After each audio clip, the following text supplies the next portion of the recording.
বাঁকুড়ায় স্ক্রুটিনির পর দেখা যাচ্ছে ভোটার তালিকায় দুটি গ্রাম মিলিয়ে মোটামুটি 30টা ভূত, মানে 30টা এমন নাম রয়েছে যে নামের আসলে কোনো অস্তিত্ব নেই। কীরকম না, দেখা যাচ্ছে 10 বছর আগে মৃত তার নামও ভোটার তালিকায় রয়ে গেছে। প্রিয়ব্রত রয়েছে আমার সহকর্মী, সরাসরি আমার সঙ্গে। প্রিয়ব্রত, স্ক্রুটিনি করে ঠিক কী কী ধরা পড়লো?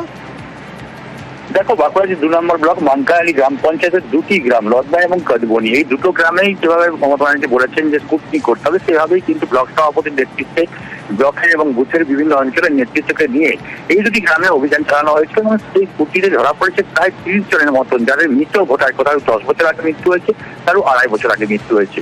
এই ভোটারদের নাম কিন্তু এখনো এই তালিকাতে রয়ে গিয়েছে এবং তারাই মূলত ভুতুড়ে ভোটার এবং যাকে বলা যায় যে চক্ষু ছাড়া বলা হয়ে গেছে তৃণমূল নেতৃত্বের। এত একটা বুথে যদি এইভাবে মৃত ভোটার থাকে, সেক্ষেত্রে কত ভোটার রয়ে গেছে এই ধরনের মৃত, তারাই কিন্তু বলছেন যে এই ধরনের চক্রান্ত কিন্তু বিজেপির পক্ষ থেকে করা হয়েছে। তার থেকে শিক্ষা নিচ্ছে তৃণমূল সিপিএমের কাছ থেকে এবং সভাপতি সিপিএম এবং তৃণমূল, তারা বিজেপি, তারা অভিযোগ করছেন যে এই ভোটাররাই কিন্তু মূলত শক্তি তৃণমূল কংগ্রেসের, তারাই ভোট দিয়ে কিন্তু জয়লাভ করিয়েছে। এই চাপানো চলছে, কিন্তু মৃত ভোটার কেন বারে বারে এই ধরনের পাওয়া যাচ্ছে, সেটা কিন্তু একটা রাজনৈতিক সরগরম হচ্ছে বাঁকুড়ার রাজনীতিতে। ধন্যবাদ। জানতে পারছি যে এখনো আমার স্বামীর নাম কাটানো হয় নাই। তারা এখন দেখছি, আমরা সেটাও তো জানি না, ভোটার লিস্টে আছে নাকি আমরা জানি না। আমরা বলছি সবই কাটানো হয়ে গেছে মনে হয়। হ্যাঁ, বাকি এখন শুনে লাগবে কি, আমরা কি করে জানবো যে এবার আছে নাম? এখন আমার নাম রাখি পর কি হবে, কাটে যাওয়াই ভালো। বেশ কিছু ভুতুড়ে ভোটার পেয়ে গেলাম, প্রায় 28 থেকে 30টা ভোটার আমার নজরে এলো, যারা কেউ 8 বছর, কেউ 7 বছর, কেউ 10 বছর, কেউ 10 বছরের বেশি মারা গেছে। তাদের নামগুলো এখনো এক আশ্চর্য কারণে জল করছে ভোটার লিস্ট। আমার জেলাকে জানাবো, তারা রাজ্যে জানাবে এবং এগুলো যাতে না ঘটে আগামী দিন, এগুলোর বিরুদ্ধে যাতে কড়া পদক্ষেপ নেওয়া হয়, আমার রাজ্যের তরফ থেকে তার আবেদন রাখবো। আমরা মনে করি যে ভোটার লিস্ট সংশোধন করা এটা নির্বাচন কমিশনের কাজ এবং নির্বাচন কমিশনের উপরে ভরসা রাজ্য সরকার, কেন্দ্রীয় সরকার এবং আমাদের সবারই রাখা উচিত। হয়তো ওদের কাছে কোনো খবর আছে যে নির্বাচন কমিশন এবারে হয়তো এটার ব্যাপারে কঠোর হতে পারে, সেই জন্য গা বাঁচানোর জন্য 26-এর নির্বাচনের আগে ওরা নিজেদের স্বচ্ছতা ভাবমূর্তিকে উদ্ধার করার জন্য রাস্তাতে নেমেছে। দিনাটার 8 নম্বর ওয়ার্ডের সোমা সরকার, তার যে এপিক নাম্বার, সেই এপিক নাম্বার দিয়ে দেখা যাচ্ছে যে তার এপিক নাম্বারে একজনের নাম রয়েছেন, যিনি থাকেন হচ্ছেন মধ্যপ্রদেশের খান্দোয়ারে। শুভঙ্কর রয়েছেন আমার সঙ্গে। শুভঙ্কর, খুব স্বাভাবিকভাবেই সোমা দেবী তিনি তো চাপে পড়ে গেছেন যে এবার কি হবে, তো এবার কি হবে? দেখো অতনু, তোমাকে বলে রাখি, দিনাটা পুরসভার 8 নম্বর ওয়ার্ডের বাসিন্দা এই সোমা দেবী, তিনি তার বাড়ি বাড়ি যখন তৃণমূল কর্মীরা ভোটের তালিকা যাচাই করছিল, সে সময় বিষয়টি সামনে আসেন এবং দেখা যায় তার এপিক নম্বরের নাম রয়েছে মধ্যপ্রদেশেরই এক বাসিন্দা, নাম মুন্নি, খান্ডোয়ারের বাসিন্দা তিনি। ফলে স্বভাবতই চিন্তায় সোমা দেবী যে তিনি আগামী যে নির্বাচন রয়েছে, সেই নির্বাচনে ভোট দিতে পারবেন কিনা, গোটা বিষয়টি নিয়ে তিনি বিডিও অফিসে লিখিতভাবে অভিযোগ জানাবেন বলে জানিয়েছেন সোমা দেবী। ধন্যবাদ। এবারে আমরা প্রথম এটা পেলাম, দিনাটা 8 নম্বর ওয়ার্ডের বাসিন্দা, দিনাটা কনস্টিটিউয়েন্সি, সোমা সরকার। এই এপিক নম্বরে আরেকজনের নাম দেখা যাচ্ছে, তিনি মধ্যপ্রদেশের লোক, একই এপিক নম্বরে দুটো নাম। আমি এটা দিয়ে ভোট দিয়ে আসছি, কিন্তু এখন দেখছি যে এই এপিকে দুটো নাম আছে, আর মানে আগামীতে ভোট দিতে পারবো কিনা সেটাই আর ভাবছি। কবে জানতে পারলেন? কাউন্সিলররা আমাকে জানিয়েছেন, তারপরে আমি বুঝতে পারলাম।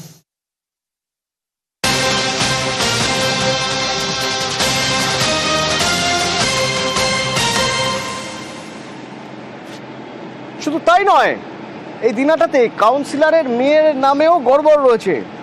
তার নাম দিলে, তার যে এপিক নাম্বার, সেই এপিক নাম্বার দিলে দেখা যাচ্ছে অন্য নাম আসছে, তাই তো শুভঙ্কর?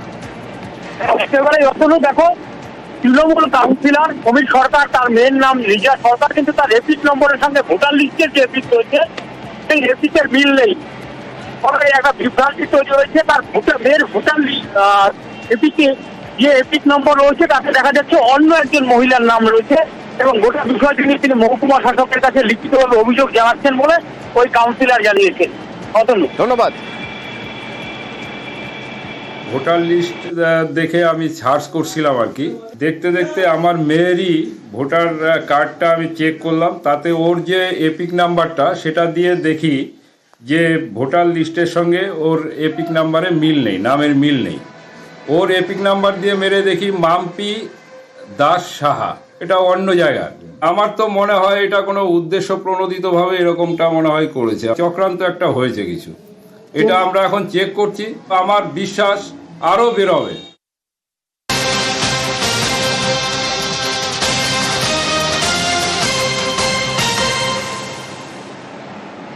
হলদিয়ায় পুলিশের জালে ধৃত আইএএস, নাম বাড়িয়ে আইএএস এর পরিচয় দিতেন তিনি। কি নাম? আসল নাম তার প্রদীপ্ত রাজপণ্ডিত। এদিকে নিজেকে পিকে শর্মার পরিচয় দিয়ে প্রতারণা করত। কোন প্রতারণা এখনো পর্যন্ত কি কি প্রতারণা করেছে, কিভাবে তাকে ধরা সম্ভব হলো, সুজিত রয়েছেন আমার সঙ্গে ফোনে, বলতে পারবেন সুজিত?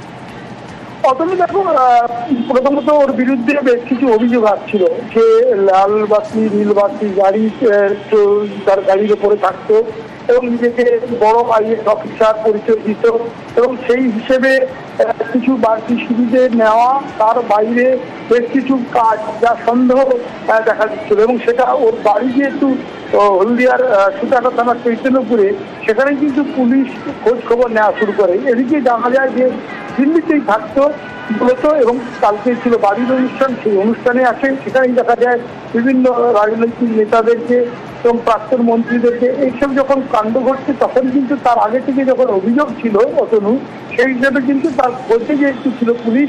তারপরেই পুলিশ জানতে পারে যে একেবারে নিজের মিথ্যে পরিচয়কে সামনে রেখে নানা রকম বলা যায় যে সুবিধা নেওয়া, সরকারি সুবিধা নেওয়া, তার সাথে প্রতিশ্রুতি দিয়ে বেশ কিছু মানুষের কাছ থেকে কিছু নিয়েছে কিনা এরকম যখন অভিযোগ আসছে তখন পুলিশ গোটা বিষয়টি নিয়ে তাদের জিজ্ঞাসাবাদ করেছে। কোর্টে, হলদিয়া কোর্টে কিছুক্ষণ আগে তোলা হয়েছে। গ্রেপ্তারের পরে পুলিশ সুপার যেটা জানাচ্ছেন, সবকিছু খতিয়ে দেখে সবকিছু সামনে আরো অনেক কিছু আসতে পারে এবং তার খোঁজ নেওয়া হচ্ছে। একই সঙ্গে হলদিয়া থেকে পূর্ব মেদিনীপুর জেলা থেকে দিল্লিতেও তার খোঁজ নেওয়া হচ্ছে বলে জানা গেছে এবং বিষয়টি যথেষ্টই শোরগোল ফেলেছে হলদিয়া জুড়ে। ধন্যবাদ।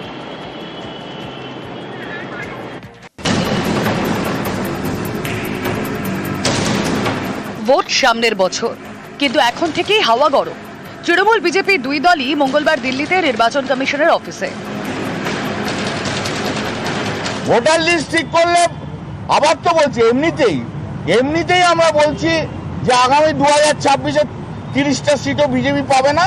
এসবগুলো ঠিক হয়ে গেলে আবার যখন নির্বাচন হবে সব ঠিকঠাক করে বিজেপির কোনো জায়গায় থাকবে না। আমি তৃণমূল কংগ্রেসকে প্রস্তাব দিচ্ছি, তৃণমূল কংগ্রেস নির্বাচন কমিশনকে প্রস্তাব দিক যে ভোটার কার্ড আর বায়োমেট্রিক ডেটা অ্যাড করে দেওয়া হোক, থাম্ব ইমপ্রেশন হোক, রেটিনা স্ক্যানিং হোক, তারপরে ভোটারদেরকে ঢুকতে দেওয়া হোক। মঙ্গলবার বিকেল 4:30 নাগাদ জাতীয় নির্বাচন কমিশনের অফিসে যায় বিজেপির প্রতিনিধি দল। নেতৃত্বে সুকান্ত মজুমদার। তিনি এদিন এক নয়া চ্যালেঞ্জ ছুড়ে দেন। আমি তৃণমূল কংগ্রেসকে প্রস্তাব দিচ্ছি, তৃণমূল কংগ্রেস নির্বাচন কমিশনকে প্রস্তাব দিক যে ভোটার কার্ড আর বায়োমেট্রিক ডেটা অ্যাড করে দেওয়া হোক, থাম্ব ইমপ্রেশন হোক, রেটিনা স্ক্যানিং হোক, তারপরে ভোটারদেরকে ঢুকতে দেওয়া হোক। আমরা তাদের রাজি আছি। তৃণমূল কংগ্রেসের হিম্মত হবে না তাদের রাজি হওয়ার। তৃণমূল কংগ্রেস ছাপ্পা দিয়ে যেতে তারা জানে। 5:30 নাগাদ কমিশনে যান তৃণমূলের 10 সাংসদ। তারাও বিজেপিকে নিশানা করে সুর চড়ান। সুকান্ত মজুমদারকে জবাব দেন কল্যাণ বন্দ্যোপাধ্যায়। বিজেপি কেন এসেছিল আমি তো জানি না। বিজেপির আসাটা ওটা যেহেতু আমরা আসছি তত ওদের আসতে হবে।